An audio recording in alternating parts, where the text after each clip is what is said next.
We've got a lot to dive into, but first, can you imagine the guilt that neighbor feels for calling police to Jefferson's home? He saw an open door and did what we're supposed to do when we think something's not right. But when the officers arrived, things went so very wrong. Here's Rebecca Lopez. And they go open the gate. James Smith never thought a simple call to police to check on his neighbor would lead to this. Put your hands up, show me your hands. I'm devastated because people say, well, James, it's not your fault. You're not your fault.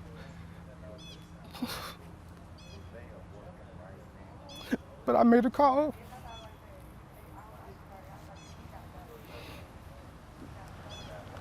I made the call because I thought that they were going to do what I called them to do, check on my neighbor. And they didn't do that. He says he was sitting on his porch around 2 a.m. Saturday when he saw his neighbor's doors open, which is unusual. Initially, he says he crossed the street and got to the driveway. And I noticed all the lights were on, it was bright, and I didn't hear anything, didn't see anything. And because I don't have any weapon, I don't know who's in there, if anybody's in there. And I thought best to go call the police. So he called and waited for a squad car and planned to talk to officers when they got there. But he says it happened so quickly. And when it was over, his 28-year-old neighbor, Atatiana Jefferson, was dead. This is the most tragic thing in my life. Most tragic thing in my life.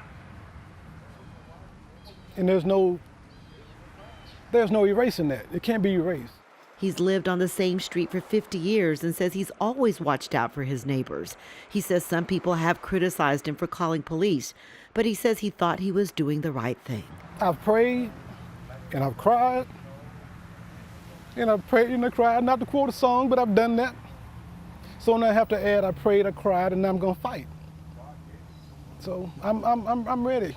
He says he now is going to fight for justice and change so this never happens again.